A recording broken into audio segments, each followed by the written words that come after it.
It was the morning after Christmas, and I felt that familiar tug in my chest, the one that never really goes away when you're the invisible one in a family. I had spent the holiday quietly at home. My parents and siblings were at their traditional family gathering, the one I had been invited to every year but somehow never really felt welcome at. I'd been sick that week, or maybe just tired of trying to fit into a house where I'd never truly belonged. Either way, I stayed home. Then, around noon, my phone buzzed. A message from Mom. I opened it, expecting a photo of a tree or a plate of cookies. Instead, it was a photo of the family. Everyone smiling, bundled in matching sweaters, the kind you see in greeting cards. Perfectly staged, perfect holiday cheer. And I wasn't in it. At first, I tried to tell myself it was an accident. Maybe Mom forgot to include me in the picture. But then I read the caption she had added. "You don't belong here." I dropped the phone. My heart felt like it had been hollowed out. A wave of heat and shame swept over me. My siblings were all there, grinning like nothing had ever been wrong, while I was explicitly told I wasn't wanted. I wanted to yell, scream, curse, but there was no one to hear me. My mom, my own mother, had just confirmed what I had known all along. I didn't fit the mold she and my dad had made for family. Growing up, I had always been treated differently. Every accomplishment I celebrated quietly, hoping for a nod, was ignored. Every mistake I made, real or imagined, was amplified. My siblings were the favorites, the ones who could do no wrong.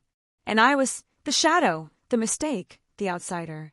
That photo, sent with deliberate words, crystallized everything. It wasn't just a family moment I was missing. It was a declaration I didn't belong.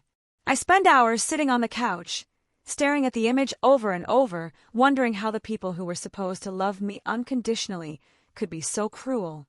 I tried to tell myself it was a joke, that maybe Mom was joking in some twisted way. But I knew better. This wasn't the first time they'd made me feel invisible. When I was little, my parents would praise my siblings for grades I matched or exceeded. They would post pictures of them on social media, but never of me. Birthdays passed with minimal acknowledgement. Christmas mornings were carefully curated to spotlight Ethan and Lila, the perfect kids. And now this.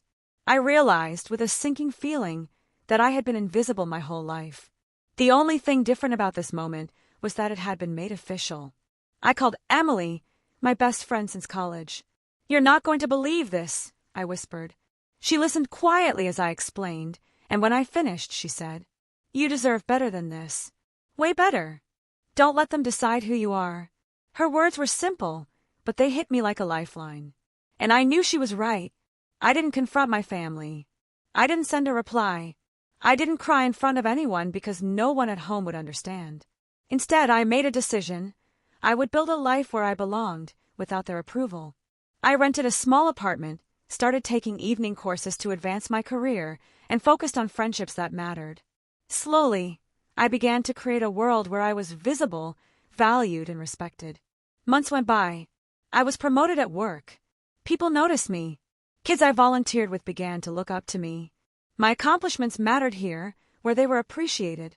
But the pain of that photo never fully left me. Every holiday season, I remember the image and the caption. Every time I was tempted to try and rejoin my family traditions, I remembered the words, "You don't belong." It became my motivation. Not to punish them, not to seek revenge, but to prove to myself that I did belong somewhere. Somewhere real. Somewhere my presence was celebrated. Part 2. The family I chose. 2 years later, I had built a life that I could finally be proud of. My apartment was cozy, my career was thriving, and I had friends who treated me like family. I started hosting my own holiday gatherings, dinners, game nights, Christmas parties. And everyone I invited, people who cared about me, people who would never send a photo that said I didn't belong. Then one day, an unexpected call came from my mother. She hesitated at the line. "Your dad, he's been asking about you," she said softly. I froze. I hadn't seen or spoken to them since that holiday photo.